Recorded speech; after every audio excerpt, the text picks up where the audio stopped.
literárně divadelní obor, dramatický obor vám předvede pár takových naříkadel, jsme tomu řekli. Je to taková kompilace básní a říkadel na jarní téma.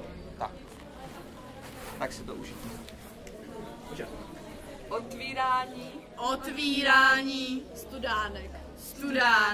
Beru tě vodičko proti průdu, však celý rok zdravá budu. Nabérám tě, živá vodičko, navrať mi moje Zdravíčko.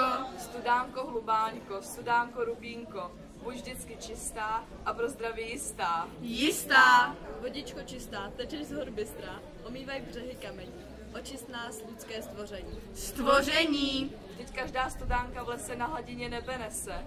Kdyby jí nebylo, o zem by se Rozbilo. Tak je to u nás každý rok v máji.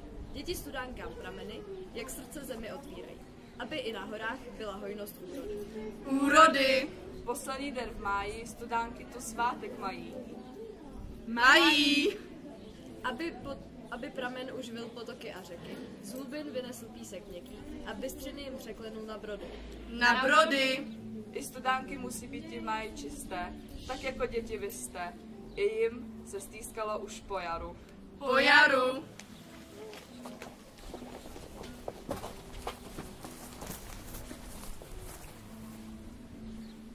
Jaro.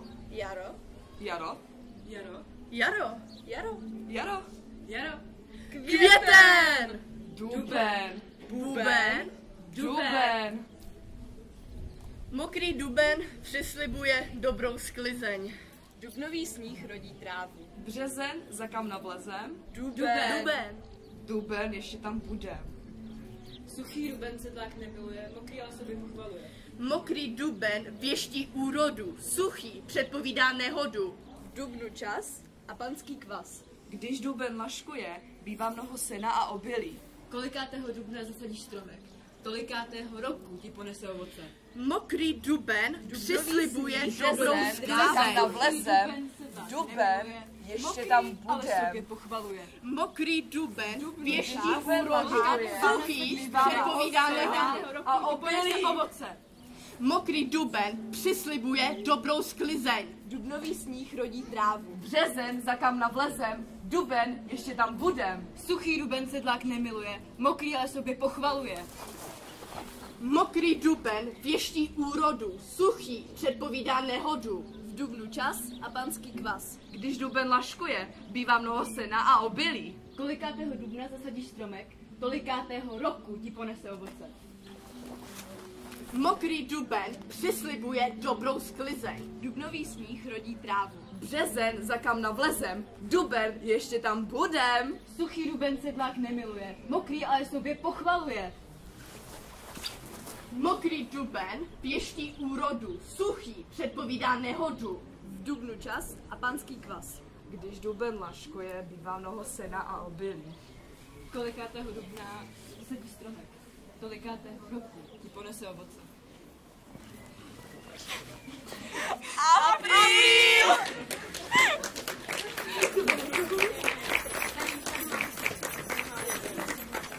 Na svatý Jiří kořen bůří. Na svatého Jiří tráva neroste. Kdyby jí kleštěmi tahal a po svatém Jiří roste, kdyby jí palicí zatloukal. Svatý Jiří volá, země se otvírá, aby tráva rostla, tráva zelená. Tráva. Ptal jsem se trávy, jak je ti, trávo? A ona řekla mi, že zeleně. Pak zeptal jsem se ještě, z čeho tráva roste. A ona řekla mi, že ze země a že je živý deště. To všechno slyšel jsem a zdálo se mi prosté, že tráva ráda dlouho polehává, i když už vítr dávno odešel. Že šumí svoje radosti i žel. To je sklivá tráva. O tom, jak husa má v zobáku její osud. O tom, jak zmládla v prvním zmatku dětí, když stéblem jim svázali se spolu. O tom, jak spadla do ní sťatá hlava švarného husara. A jak zem pila krev ze štíhlých číší stvou. A jak ji pije dost, ale už hotli stromu. Takže pak na větev si ptáci nesedají a jenom z dálky znívá zpěv. Travičko, trávo, věčně vysaná. To všechno slyšel jsem A pak řešíme v šumu, v zeleném šumu, vždycky za úplný. Když cítí vlahý dech z paloučku pod lesem a hvězdy nad sebou a pod kopítky srnku. Když s někým tak se zakymácí zem, že stébel chytá se a rve je od kořínů, až hlínu bolí jako ve vlasech. A když všecka v pěsti zdýchá tráva steny, jak strhanou strunu dávné lásky hře. A když měsíc němou vchází a ta němá luna hned se uzavře, jak se uzavírá každé lidské štěstí. To všechno slyšel jsem a tráva naslouchala mým krokům, když jsem po ní zlehka kráčel a říkal si: hle, oba žijem z mála, pod sebou zem, nad sebou hejna kače. A tenkrát prudce zachtělo se mi být jako ona, sestra moje, tráva, to oseníčko divé. A jako ona každým stáblem vlád na počest, čera louky života, navzdory bouřím, přes zelené časy. Ustýlat všem, však neustýlat se. Svobodná, silná, mladá, krásná, ona je tráva, sestra moje. A roste třeba na střechách, však roste. A nebojí se, nemá strach, krupobytím pocuchaná, či mrazem umírá ti ve stoje. O dobrá trávo, u tebe je vše prosté, chudoba tvá i hojnost tvá, kosená, žatá, spásená. O dobrá trávo, narozená posté, v očci si vychválí se tě, i já si hovím na pažitě. A zeleň tvá, i vůně tvá. Tak travnatá, tak po tobě, na záhonech i na hrobě a na kamenném mostě. Věčná jak zem, matka tvá. Přežila domy, katedrály, královskou píchu, mor i valy, požáry, smrště, divý hlad, přes věky žeroucích se stát, katakomby, města svatá, zlatými koupelmi zňatá, i mračna hrůzy, sarančata, potopy, komety a pár dynastií do prachu dějin. I ďábly, co se v pekle smí, že z jejich růžku na té zemi se stále sype střelný prach. O dobrá trávo, síla tvá již pije sněhy, zavátá. Přežila nad sebou i ryby, které jak bříšky svítily by, na stébla ve tmě zajatá, než opadaly kruté vody. O dobrá trávo, radost tvá, když spod pad drobných dětských chvíl vyrážela si. Mladá, svěží. O tvé bujné doprovody, jimž královával zlatobíl. Rozmerný vítr právě běží po tobě, jako po špičkách věží, báječné říše budoucnosti, která už dnes nás sadech hostí. V sadech, kdy jsi jenom chvilku snil a už si jako dítě prostě.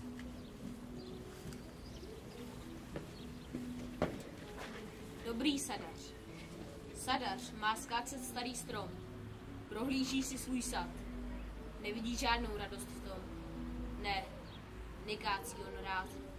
Když odtud začnu s propadenou práci, starý kmen mladou jabloň skácí. Když zatnu sekeru zas takhle zpředu, starý kmen povalí plot u sousedů. V tom náhle zaslechl píseň křiklavou. To štěbetají ptáci. Zhlédl a vidí přímo nad hlavou. Hnízdo se v listí ztrácí. Vzpomněl si, jak mu stařečci povídali moudrost svoji. Ať jak chceš velký jsi nebo malý, hnízda nech na pokoji. Ne, než se pustím do té práce, na hnízdo musím podívat se. Rozhrnul clonu lístečku, něžně a opatrně, a uviděl tam v hnízdečku samý to ptáčí mrně. Opeřenci, celý rozechvělý, kdo pak by po těchto dětech rukou vztáh, křičí o 106, jako by jim táta nebo máma měli právě v té chvilce oběd nést. Stařík si pozdech, rukou máv, jako by chtěl říct dobrý den, pak dal se pozvolna k vrátkům a zpátky ven.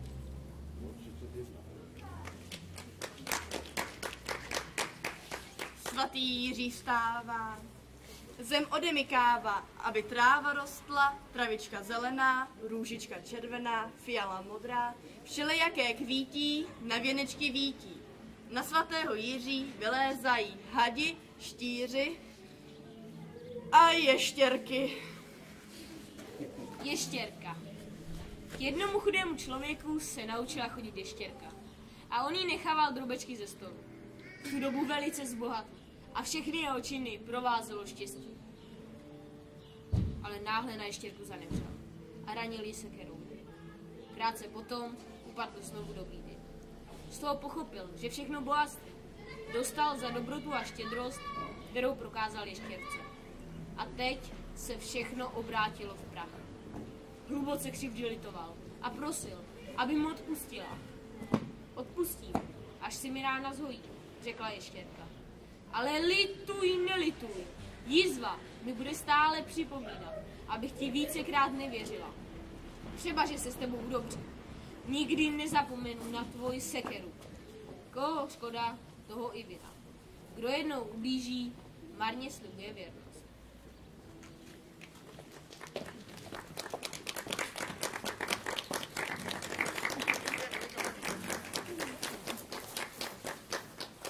Zavírání. Zavírání. Studánek. Studánek.